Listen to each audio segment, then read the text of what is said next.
Bom dia, amados irmãos. Que alegria, irmãos, esse momento em que temos a oportunidade de adorar o nosso Deus.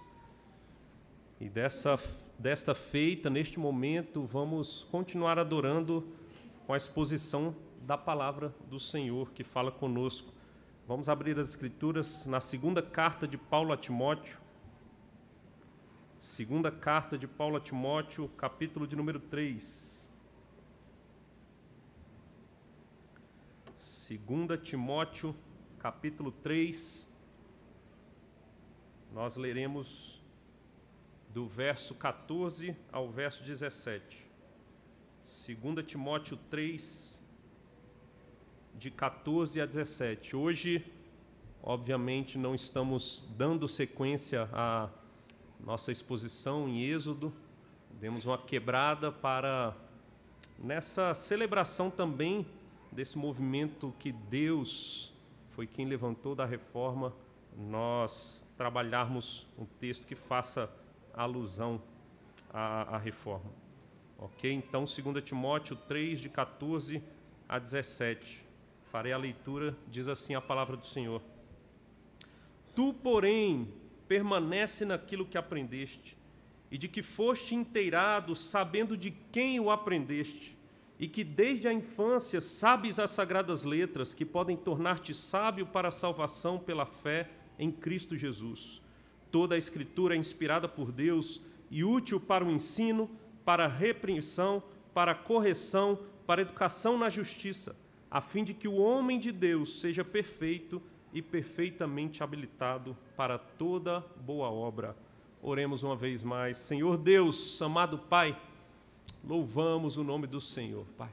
O Senhor que é grande, como cantamos no prelúdio hoje, Pai. O Senhor que é grande, grande é o nosso Deus, ó Pai. E a minha oração é que a partir da exposição da Tua Palavra, como também cantamos, que todos possam ver quão grande é o nosso Deus. Sê conosco, ó Pai, instrua-nos, que o Teu Santo Espírito nos conduza, ilumine a nossa mente, me ajude na pregação. É o que rogamos, ó Pai, no nome de Jesus. Amém. Amém.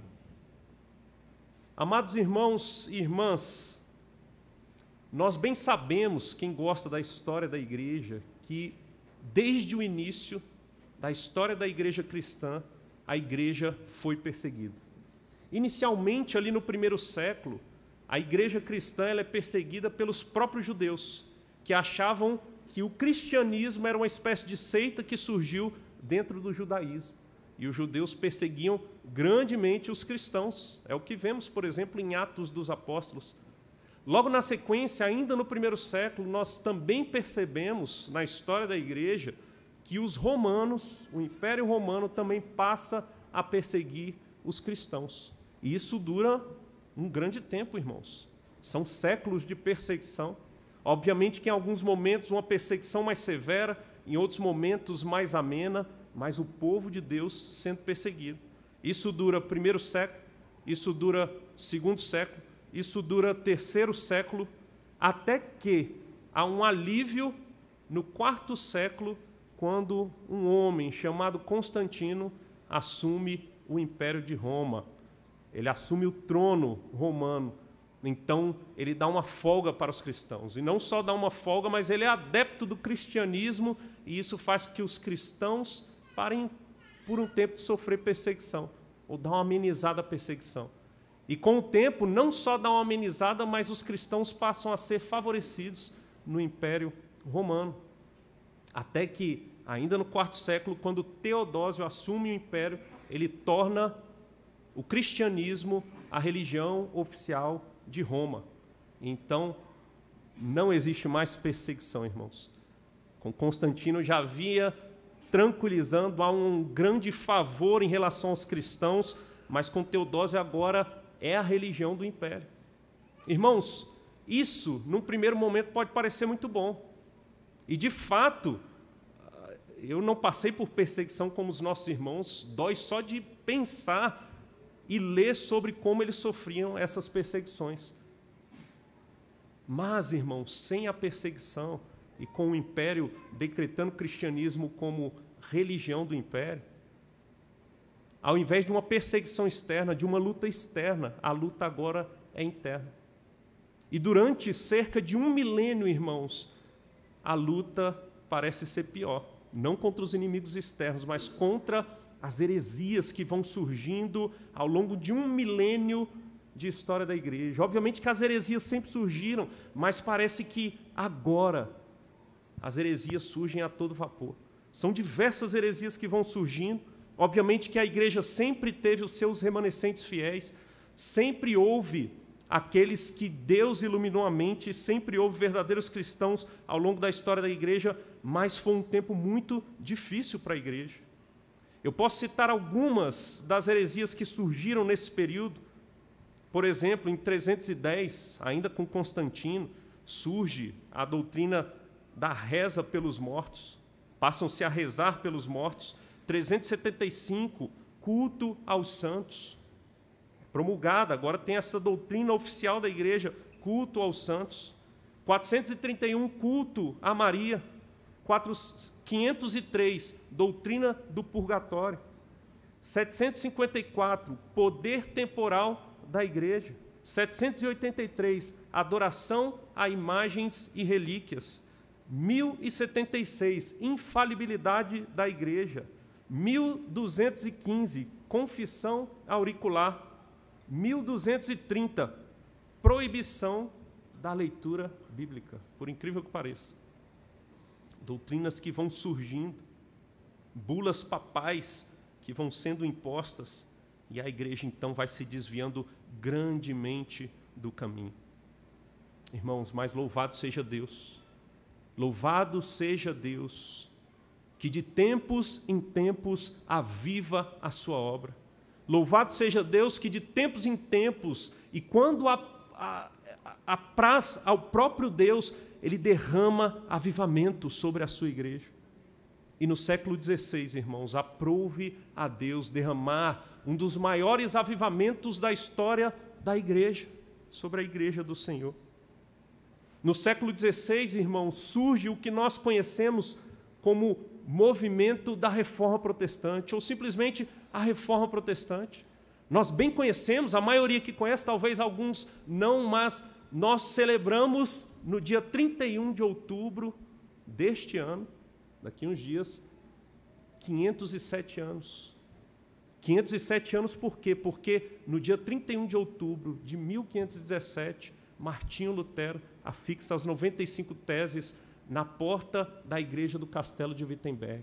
E ali nós temos o marco, essa data ficou marcada como o início da Reforma Protestante. E louvado seja Deus por esse movimento, irmãos.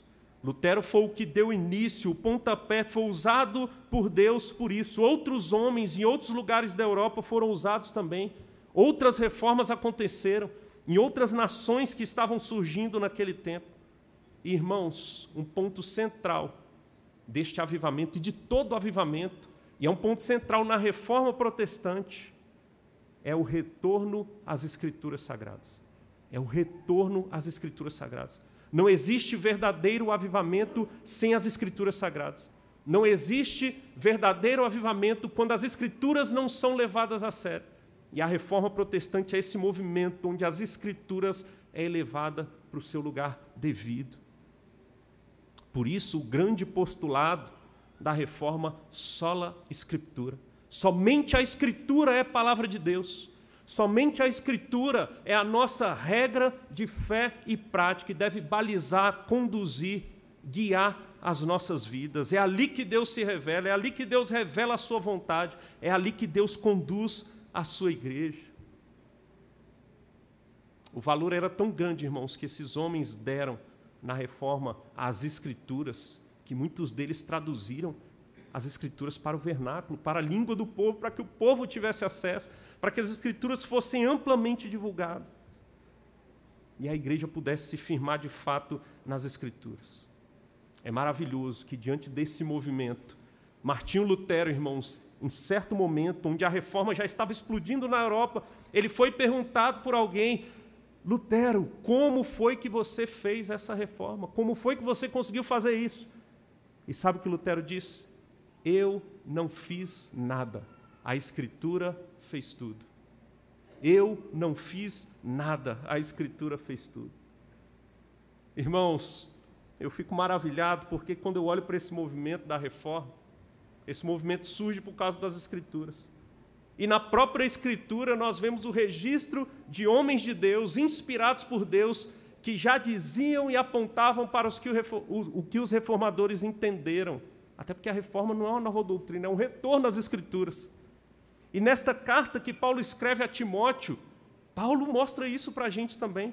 Essa carta é maravilhosa, irmãos. Nós temos aqui, o que nós lemos hoje, segunda carta de Paulo a Timóteo, é a última carta do apóstolo registrada no Novo Testamento, nas Escrituras. Provavelmente o último escrito do apóstolo, as últimas palavras do apóstolo Paulo. E o apóstolo Paulo, quando escreve essa carta, ele escreve de Roma, já prestes a ser martirizado, para o seu grande e amado filho na fé, Timóteo. É uma carta de pastor para pastor. É uma carta de um pastor experiente no fim da sua carreira para um pastor iniciante no início da sua carreira. Timóteo, que era companheiro de Paulo, discípulo de Paulo, ele foi deixado em Éfeso e agora ele pastorearia a igreja de Éfeso. E Paulo sabe das informações de Éfeso, ele tem propósito quando escreve essa carta. Um dos propósitos dele é que Timóteo vá até ele. Paulo quer ver Timóteo, quer estar com Timóteo em Roma, mas Paulo também tem o propósito de encorajar Timóteo. É um encorajamento para Timóteo. E dentro desse encorajamento ministerial para Timóteo, Paulo enfatiza, principalmente aqui no capítulo 3, a fidelidade à sã doutrina. Fidelidade às Escrituras. Timóteo, seja fiel às Escrituras. Com o surgimento dos falsos mestres e dos falsos ensinos em Éfeso, Paulo ele traz um imperativo, irmãos, para Timóteo. E sabe qual é esse imperativo? Diante dos falsos mestres, capítulo 3, o início dele, ele fala dos homens maus dos últimos tempos.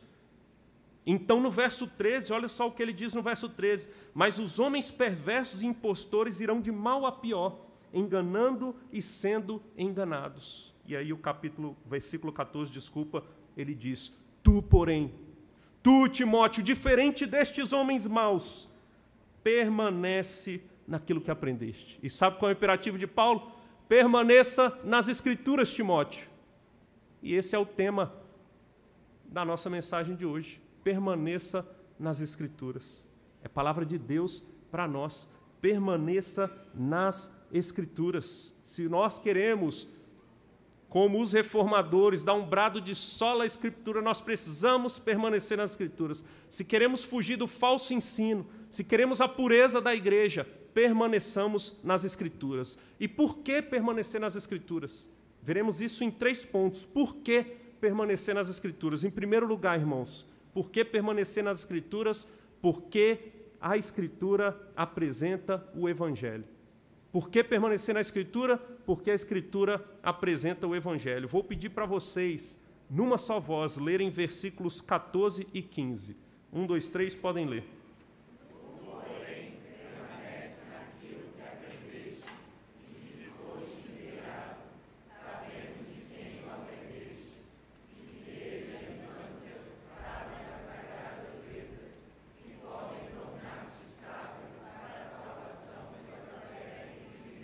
Amém, louvado seja Deus. Irmãos, depois de falar desses homens maus, homens que enganavam e eram enganados por si mesmos pelas suas falsas doutrinas, homens que ele vai dizer no capítulo 2 que tinham aparência de piedade, homens que aprendiam, mas o coração não conhecia a Deus, homens que até expressavam uma certa inteligência aparente.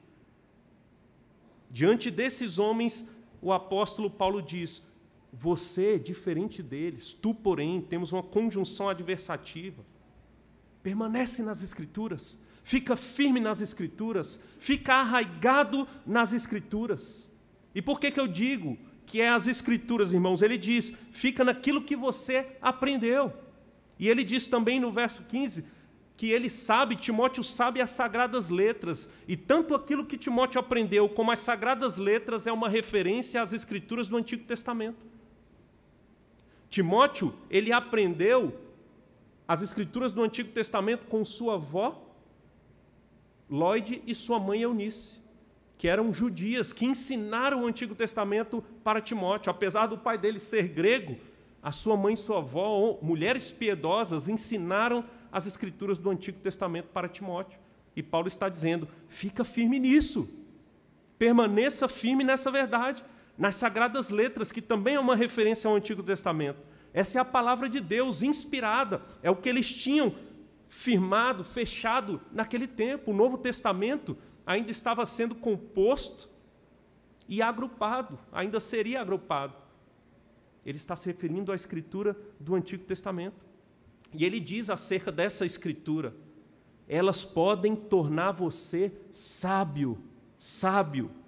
Elas são capazes de dar entendimento acerca da mensagem que salva.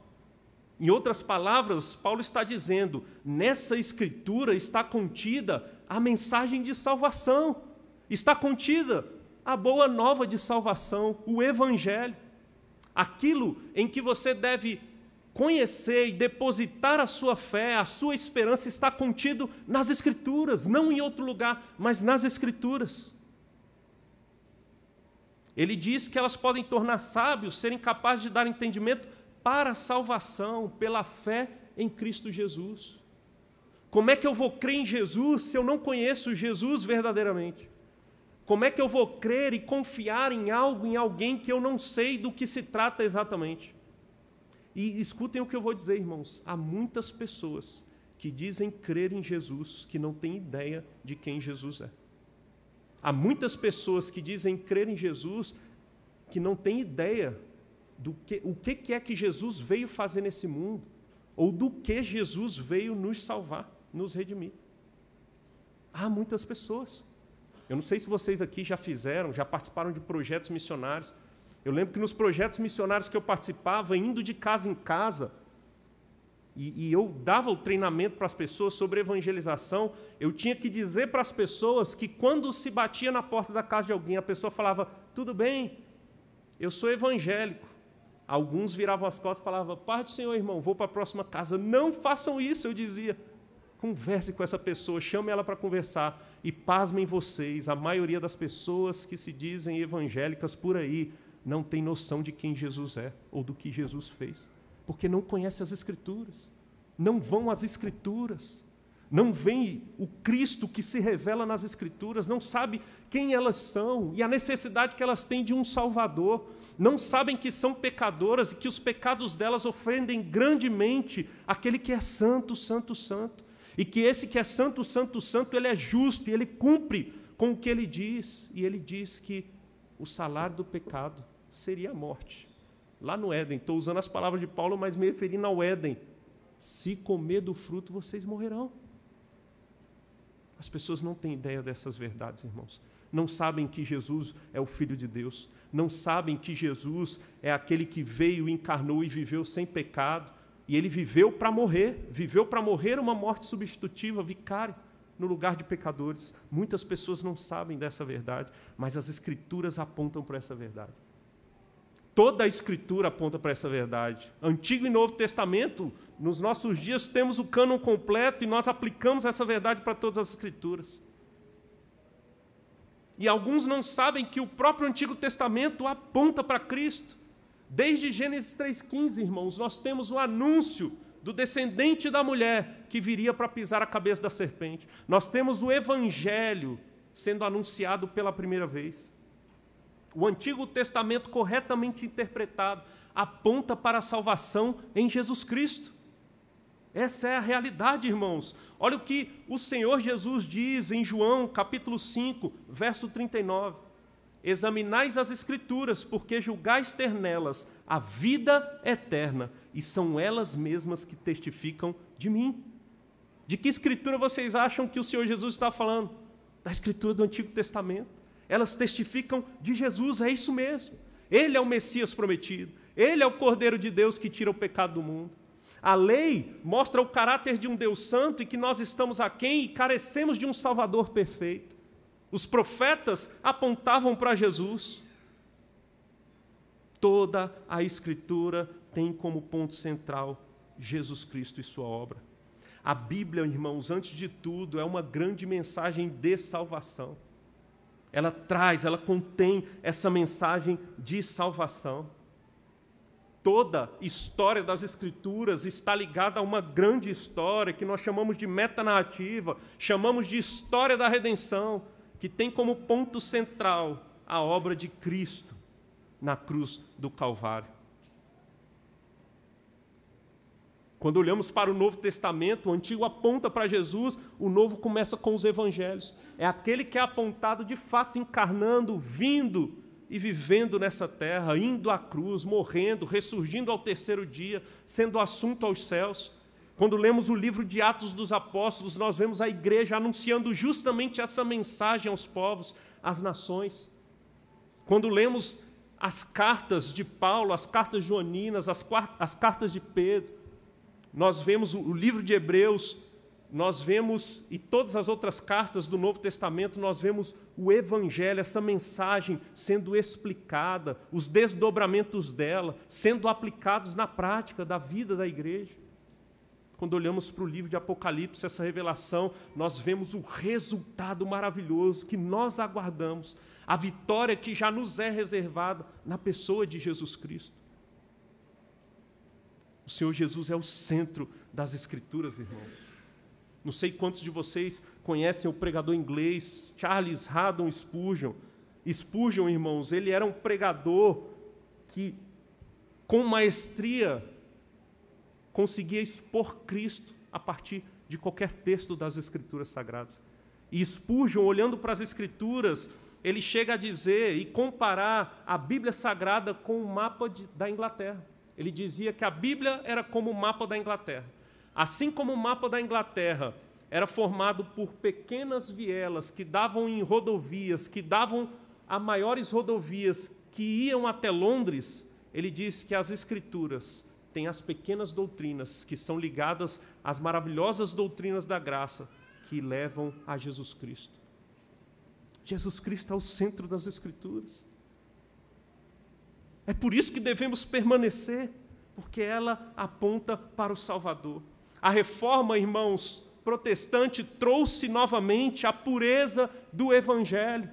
O Evangelho que estava sendo maculado, e Evangelho maculado já não é o verdadeiro Evangelho, e se não é o verdadeiro Evangelho, já não é o poder de Deus para a salvação.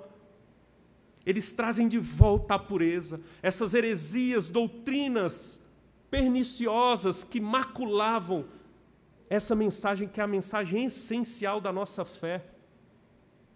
Essas heresias são combatidas e o Evangelho é trazido ao centro. O Evangelho é trazido à pureza. O Evangelho é trazido à tona novamente. O Evangelho é entendido e explicado de maneira límpida, clara, e louvado seja Deus por isso. Porque sem Evangelho não há igreja, sem Evangelho não há cristianismo, sem Evangelho nós não temos onde depositar a nossa fé, irmãos. Irmãos, nós, assim como os reformadores, precisamos permanecer nas Escrituras e nos firmarmos no verdadeiro Evangelho. Nós não podemos negociar o verdadeiro Evangelho. Um dia desses, em um sermão, eu falava sobre sermos gratos pela Igreja do Senhor e naquelas questões secundárias nós termos paciência com outros irmãos na fé, mas quando a essência da fé é mexida, irmãos, devemos ser duros como uma rocha. Não podemos negociar, não podemos dar o mínimo espaço para qualquer tipo de heresia que macule a essência da fé. Para que a igreja seja a igreja verdadeira, para que a nossa fé seja uma fé verdadeira, para que ela esteja depositada no verdadeiro Evangelho. Por isso precisamos permanecer nas Escrituras. E antes de pular para o próximo ponto, eu queria dizer algo mais, uma aplicação mais para os irmãos. Irmãos, preguem o verdadeiro Evangelho. Preguem o verdadeiro Evangelho. Nós somos chamados para sermos anunciadores, por isso precisamos conhecer o Evangelho na sua pureza e anunciar. Não basta, irmãos, nós, a partir de uma cosmovisão reformada, sermos bons trabalhadores, produzirmos nos nossos trabalhos, sermos bons pais de famílias, sermos pessoas que na sociedade lidam de maneira cristã com as outras pessoas. Não basta só relacionarmos-nos de maneira correta com as pessoas, nós precisamos anunciar o Evangelho. Certa vez alguém disse: pregue o Evangelho, se necessário, use palavras. Esqueçam essa ideia. O Evangelho é uma mensagem precisa ser anunciada. Nós podemos viver de modo digno do Evangelho, mas o Evangelho é uma mensagem, ela precisa ser anunciada. Se nós conhecemos essa mensagem, que é a maior de todas, anunciemos essa verdade para todos que o Senhor colocar no nosso caminho. Mas, em segundo lugar, irmãos, além de permanecer nas Escrituras, porque elas apresentam o Evangelho, permaneçamos nas Escrituras, porque ela é a palavra de Deus. A Escritura Sagrada é a palavra de Deus. Vou pedir para vocês lerem o iniciozinho do verso 16, até a palavra inspirada por Deus. 1, 2, 3, podem ler.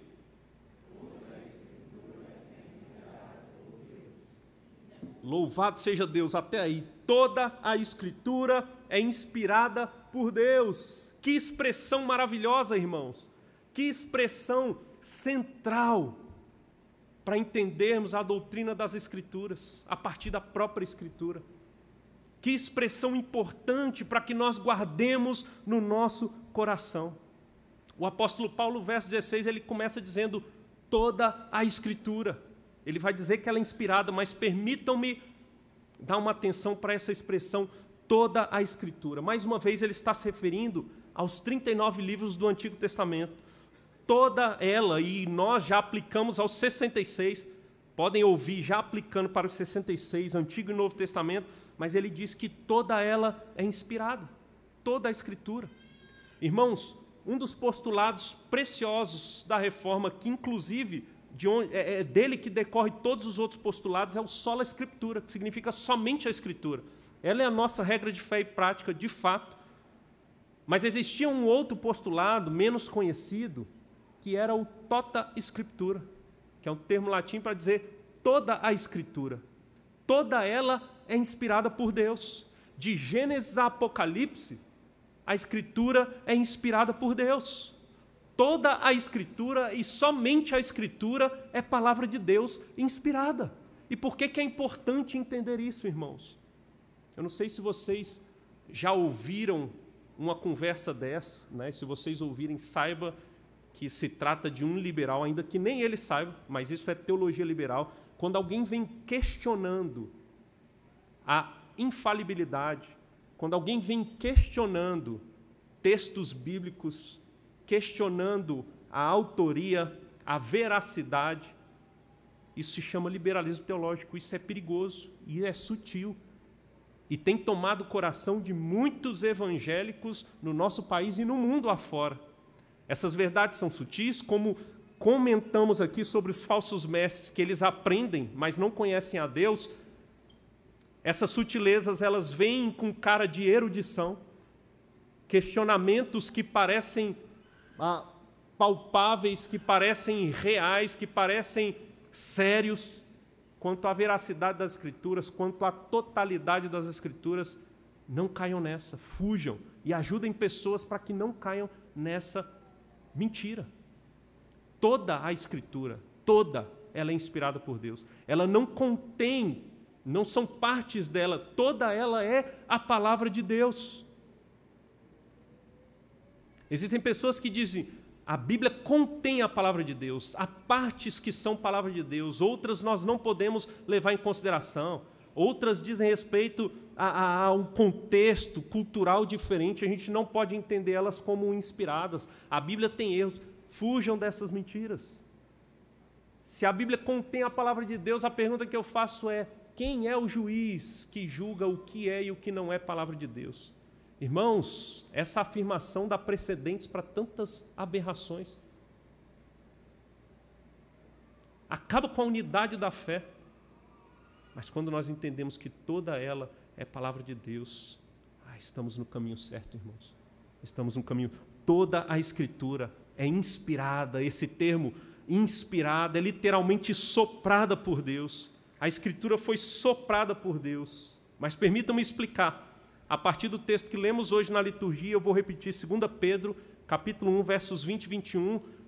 Pedro diz: nenhuma profecia da Escritura provém de particular elucidação. Não vem da mente humana propriamente dito. Não é um raciocínio que um dos apóstolos teve por si mesmo. Não é simplesmente isso. Porque nunca jamais qualquer profecia foi dada por vontade humana. Entretanto, homens santos, homens separados, falaram da parte de Deus, movidos pelo Espírito Santo. Irmãos, a palavra foi soprada por Deus. Esse termo inspirado, ele é um termo teologicamente explicativo para dizer que Deus soprou no escritor para registrar a sua vontade.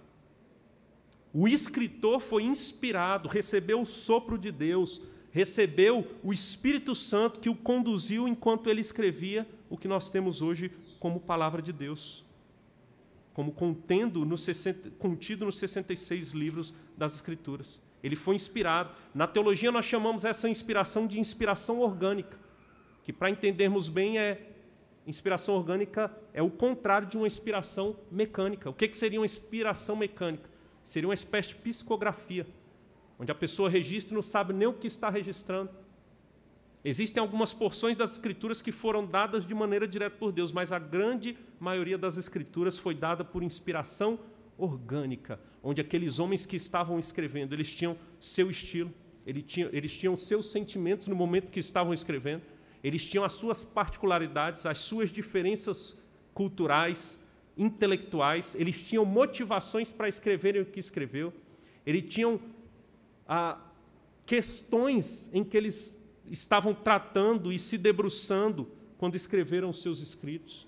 Isso é inspiração orgânica, de maneira tal que Deus tinha total controle, estava conduzindo aqueles homens para escreverem exatamente aquilo que Ele queria, sem fugir 1 milímetro sequer do que Deus queria. Isso é maravilhoso e tem uma aplicabilidade interessante para a nossa hermenêutica. Deus é tão sábio, irmãos, que essa maneira de inspirar esses homens é que permite com que nós labutemos em conhecer a vontade de Deus de maneira mais pura, fazendo uso de ferramentas e instrumentos hermenêuticos. Por exemplo, entendendo as motivações ou dilemas que numa carta, por exemplo, de Paulo, ele estava tratando quando ele escreve sua carta. Se não fosse dessa maneira, não seria possível estudarmos as Escrituras com seriedade, fazermos uso desses instrumentos hermenêuticos como nós temos. Isso é maravilhoso. Essa inspiração orgânica é a base, é basilar para a nossa hermenêutica, aplicarmos a hermenêutica da maneira que aplicamos.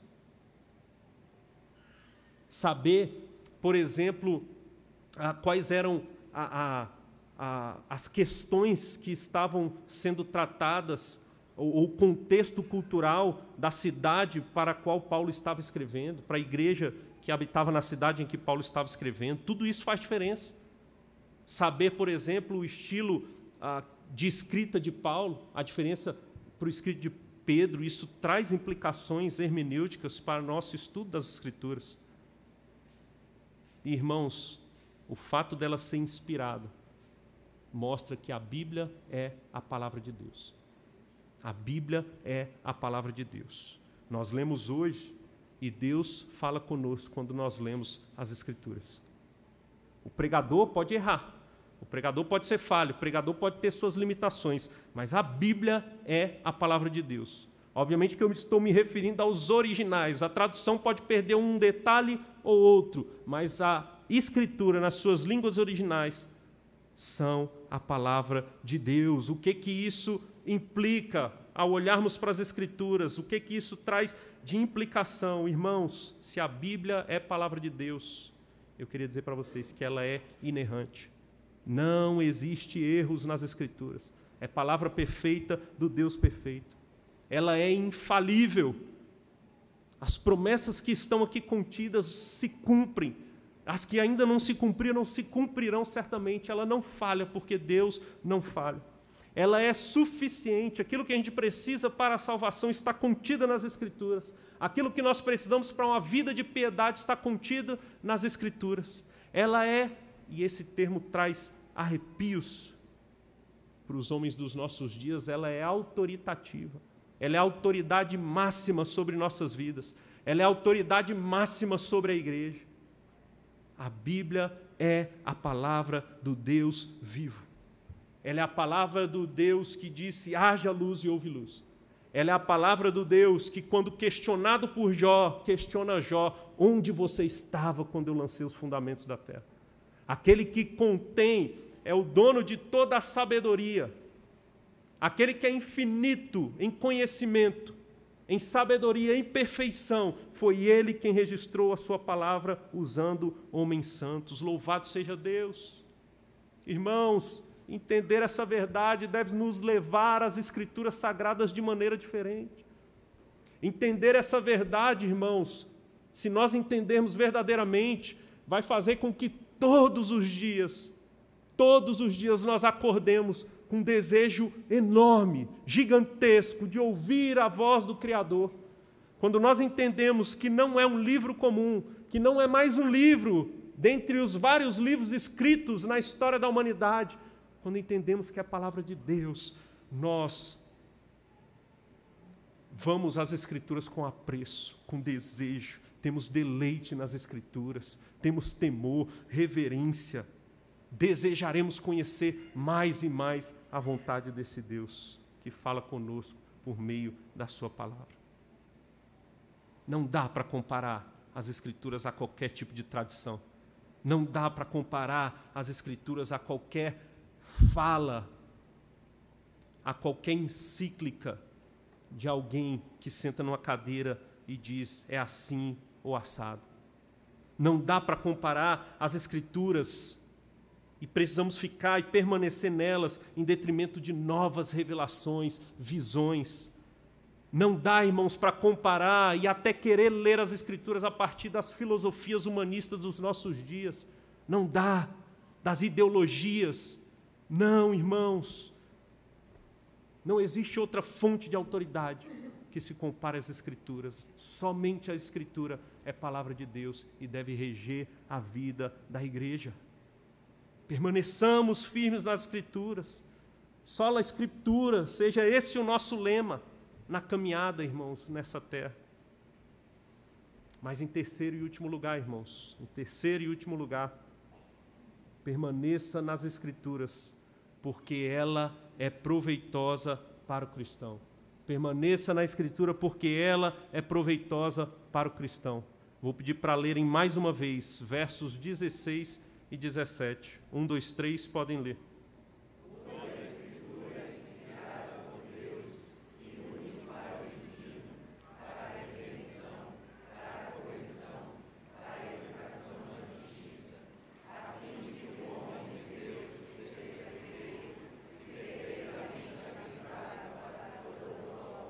Amém, louvado seja o nosso Deus, porque o texto, ele é completo, ele é precioso, ele é maravilhoso para as nossas vidas. Irmãos, o apóstolo Paulo, depois de dizer que toda a Escritura ela é inspirada por Deus, e esse termo inspirado, toda a Escritura é inspirada, é um adjetivo, nós temos um segundo adjetivo.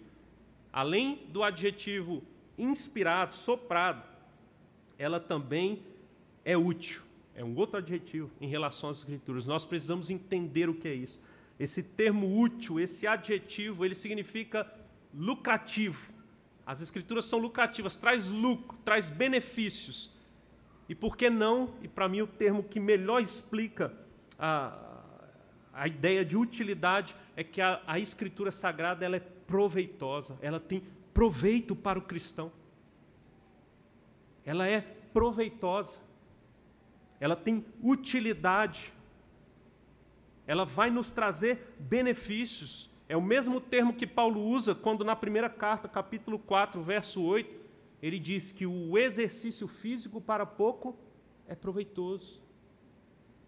Aí ele exorta Timóteo, exercita-te na piedade. Exercita-te na piedade. O exercício para pouco é proveitoso. Diferentemente, as Escrituras, irmãos, ela é extremamente proveitosa para o cristão. Ela é proveitosa, ela é útil para o ensino. A ideia aqui é de instrução. A Escritura nos instrui, traz diversas instruções. É a partir das Escrituras, por exemplo, que eu entendo quem Deus é. É a partir das Escrituras que eu entendo quem eu sou. E é maravilhoso, né, quando entendemos quem Deus é e quem nós somos. Nós tiramos o nosso eu do centro da existência. E Deus assume o lugar dele, porque ele se revela nas Escrituras. Nós entendemos o plano dele de salvação. Nós entendemos como ele fez esse plano, como ele organizou. Nós entendemos, por exemplo, que nesse plano de salvação, antes mesmo que mundo houvesse, ele elegeu um povo para si. Nós somos instruídos pela palavra. Nós entendemos que a partir do momento que nós somos chamados eficazmente, regenerados e agora somos do Senhor, nós temos uma aliança com o Senhor, que nós temos um modo de vida, que nós temos um mandamento que revela o caráter de Deus e mostra o que Ele quer de nós nessa vida. Instrução, a Bíblia nos instrui em muitas coisas, irmãos. Instrui sobre como viver uma vida diante de Deus. Mas ela não somente instrui, ela repreende. Ela repreende. Tanto aquilo que a gente sabe que era para fazer de um jeito e não está fazendo, ao ler as Escrituras, ao ouvir um sermão, a pregação, a Escritura vem e nos repreende, mostrando o nosso erro. A ideia aqui de repreender é essa. É como um teste, uma prova, que mostra os nossos erros, aponta aquilo que estamos errando. É o que a Escritura faz conosco, ela é como um espelho. As mulheres aqui, por exemplo, antes de virem ao culto, se arrumaram, não é verdade? Vocês se arrumam diante do espelho. E se o batom está borrado, ali é o momento de você corrigir. A Escritura é como esse espelho, que vai mostrando, não é por aí. Está errado, está errado. Não é assim. Não está de acordo com a vontade de Deus. Mas ela não somente repreende, ela corrige. Ela mostra o erro, mas mostra também o caminho certo. Ela mostra que você está errado, mas te traz de volta para o caminho correto. Ela mostra, por exemplo, que há arrependimento, que há perdão de pecados em Cristo Jesus, e você pode trilhar a rota certa a partir de então, abandonando o seu pecado. Ela restaura, ela aperfeiçoa, e por fim, ela é proveitosa para a educação, a ideia de um treino. E esse treino aqui pode parecer algo similar ao ensino e à educação na justiça. Educação na justiça é educação segundo a vontade de Deus, mas esse termo educação traz mais a ideia de algo a ser cultivado. Aquilo que eu já aprendi, aquilo que eu fui repreendido e corrigido, eu agora cultivo. E é por meio das Escrituras que eu vou cultivando uma vida agradável a Deus. Pensem, por exemplo, numa pessoa que vai fazer uma trilha. Ela vai fazer uma trilha num lugar que ela não conhece, numa mata fechada, e ela precisa de um guia. O guia então instrui ela: você vai pegar tal caminho, vai ver uma cachoeira, vai passar pela cachoeira, 1 quilômetro depois você vai virar à esquerda, vai andar mais alguns metros, você vai ver uma árvore tal, vai virar à direita. Foi instruído, a pessoa então vai. E no meio do caminho ela se perde. E o guia aparece e diz para ela: ó, você está errado. Mas o guia não simplesmente fala, você está errado. Ele fala, o caminho não é esse aqui, vamos. Ele corrige. Mas ele não simplesmente diz, ele fala, eu vou na frente, vamos juntos. E eu vou conduzir você ao destino final. É o que a Escritura faz com a gente, irmãos. A Escritura é usada para nos conduzir. E com o objetivo de quê? Diz o verso 17, com o objetivo de que o homem de Deus, e aí por isso eu disse no nosso ponto, no título do nosso ponto, porque a Escritura é proveitosa para o cristão. O homem de Deus é aquele que crê no Senhor, o homem de Deus é aquele que já foi alcançado pelo Senhor. A Escritura não vai moldar a vida de quem não foi regenerado, ela molda verdadeiramente, profundamente, aquele que foi regenerado. E ele diz, a fim de que o homem de Deus, o cristão, seja perfeito e perfeitamente habilitado para toda boa obra. Resumindo essa expressão toda, perfeito e perfeitamente habilitado para toda boa obra, a Escritura Sagrada é instrumento de santificação nas nossas vidas. A Escritura Sagrada é um instrumento que Deus usa para nos aperfeiçoar, para nos remodelar, nos refazer a imagem do nosso Salvador Jesus, que com a queda foi quebrada, mas agora ela é refeita por meio das Escrituras, irmãos. Se nós queremos nos parecer com o nosso amado Salvador, se queremos ser santos como o Senhor é santo, se queremos perseguir o caminho da santidade, precisamos permanecer firmemente nas Escrituras Sagradas. Precisamos nos aprofundar, precisamos amar as Escrituras Sagradas. O Senhor Jesus, irmãos, quando orava pelos seus discípulos, inclusive por nós, estávamos contemplados naquela oração sacerdotal registrada em João 17. No verso 17, ele orando ao Pai diz: santifica-os na verdade, a tua palavra é a verdade. A Escritura Sagrada, a palavra de Deus, irmãos, é fundamental, é essencial para que nós sejamos santificados. Sem Escritura, não seremos santificados. Se a nossa Bíblia está sendo deixada de lado, se não estamos dando o valor devido, não estamos sendo e não seremos santificados como poderíamos, se amássemos mais a nossa Bíblia, as Escrituras. Sem Escritura não há santificação. Talvez você pense, mas Deus usa situações para nos santificar. Sim, à medida que você tem a Escritura gravada no seu coração. Nas situações difíceis, não é a situação pela situação, mas é o texto bíblico aplicado à situação que vai nos santificando, que vai nos moldando. É a verdade das Escrituras entranhadas na nossa mente, no nosso coração, que vai fazer que sejamos santificados. Por isso precisamos ser o povo das Escrituras, irmãos. Sabe por que o Brasil, diz o IBGE, que tem cerca de 30% de evangélicos e nós não vemos diferença? Porque o povo não conhece as Escrituras e não é santificado nas Escrituras. E muitos daqueles que são crentes verdadeiros não têm usado as Escrituras como poderia para ser aperfeiçoado.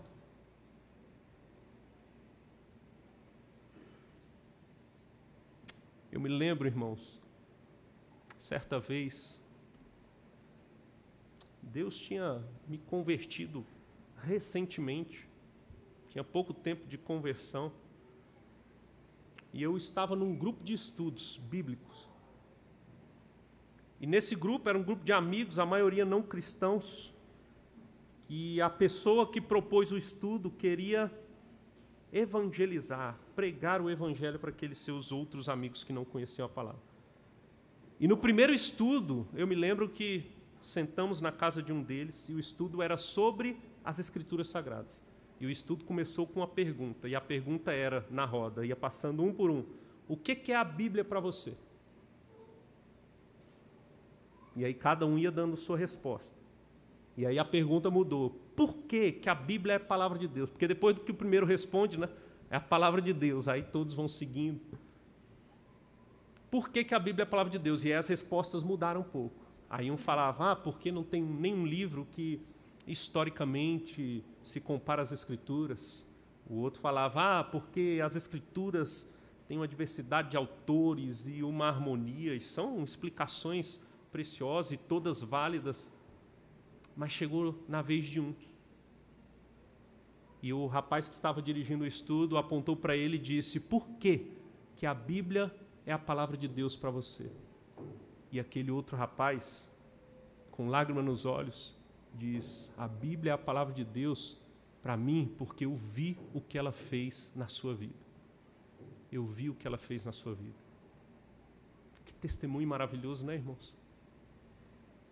Será que as pessoas que convivem com você poderiam dizer o mesmo?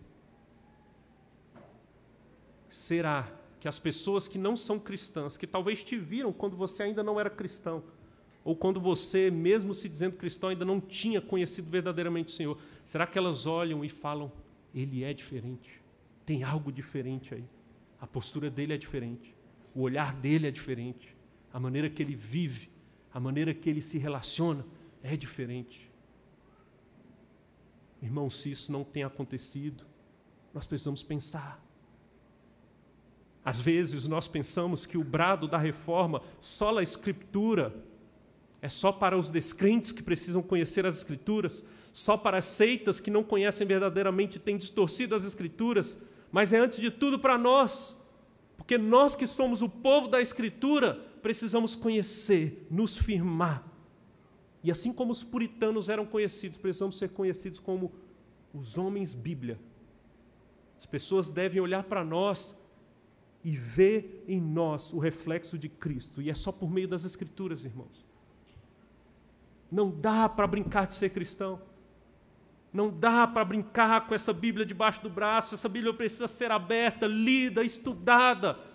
Nós precisamos nos esmerar em conhecer o Senhor, em conhecer a sua vontade, sermos santificados e refeitos à imagem dele. Tem que começar em nós. A reforma começa na igreja do Senhor. E aqui eu estou falando da igreja verdadeira, onde as Escrituras são anunciadas e pregadas.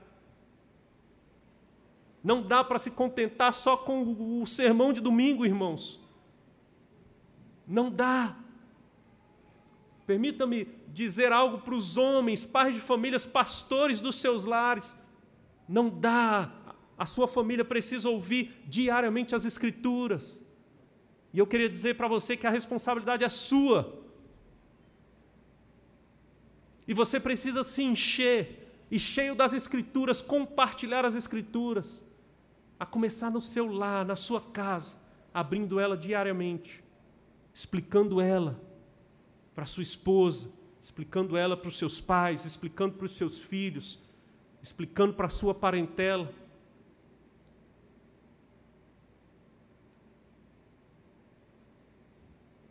Irmãos, eu espero que quando nós pensemos que precisamos de uma reforma, antes de olhar para fora, olhemos para nós mesmos. E que Deus nos santifique por meio da sua palavra, das Escrituras sagradas. O avivamento tem que começar aqui. O avivamento começa com o povo santo de Deus, amando a palavra santa desse Deus.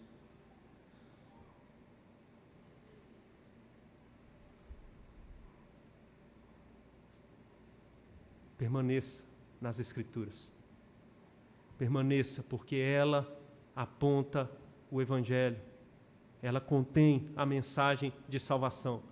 Permaneça nas Escrituras, porque ela é palavra de Deus, inerrante, suficiente, infalível, autoritativa para as nossas vidas. Permaneça nas Escrituras, porque ela é proveitosa, ela é um instrumento de Deus para a nossa santificação. Fujamos do erro, a começar o nosso próprio erro, e que ajudemos a igreja a ser pura, santa, porque lavada no sangue de Cristo, ela já foi. A igreja verdadeira do Senhor já foi lavada no sangue de Cristo. Ela já é do Senhor, das mãos do Senhor, ninguém pode arrebatar, mas ela está sendo, em outro aspecto, santificada, aperfeiçoada, até ser glorificada.